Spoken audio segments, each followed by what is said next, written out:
Okay, spent loads of time doing the milling out, so let's try and show where you can change your techniques a little bit and speed up the job. Sometimes you're running out of time. You would like to have the luxury of taking your time doing a really good job or really working really carefully, but sometimes time doesn't allow it. So an example of how you can speed things up just by changing your techniques a little bit.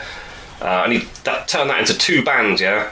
Normally I'd just turn them up one by one in the pliers, cut them off, set the correct finger size, but in this pretend scenario, I haven't got time to do that. So I want my rings to be L1/2, I said, about there. So my finished ring should be measured L1/2. Go down 2 or 3 sizes. This shank wire is quite thin, so that means I can hold it in my fingers and bend it about without tools.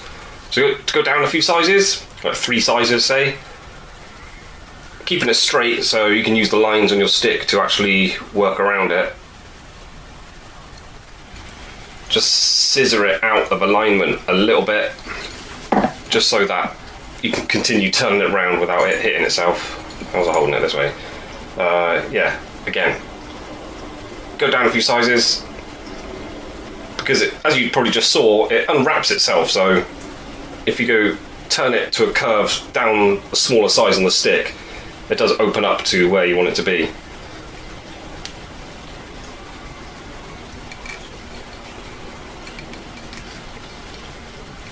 And I need 2 rings, like I've got enough length. Basically, if I cut through that, that'll give me 2 rings. Okay, now, let's show you what size that was. About right, so that worked out. I wanted it there. 1, 2, 3, yeah, about 3 sizes down, it will spring back to where you sort of want it to be, or likely very close, so it helps you out. So there you go, that's 2 rings turned up, ready to go. I did that really quick. I'm going to cut through it.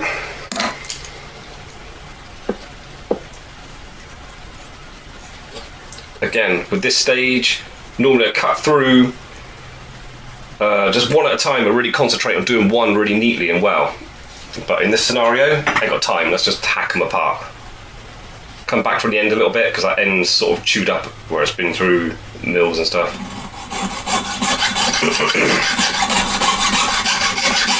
I'm not doing the rest of the ring like this, but I just want to show you what happens sometimes and how you can help yourself out. Don't do that. There we go. Let go of that, should be 2 rings. 2 rings and a spare bit. The problem is working like that. You may have twisted the metal slightly, so they're not just perfectly out of a line. One may have turned and gone that way. Look for it. It might be subtle, but you really don't want it.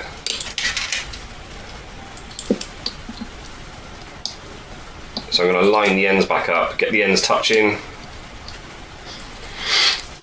Both sizes not definitely correct as well, because it just turned up by hand around a stick. One may have opened up slightly more than the other before you cut through them, so there's a few checks to make sure you're alright after working like that. And also a good example of why I don't usually work like that, if at all possible, because you can cause problems for yourself accidentally, like the metal twisting and 2 different size rings and stuff.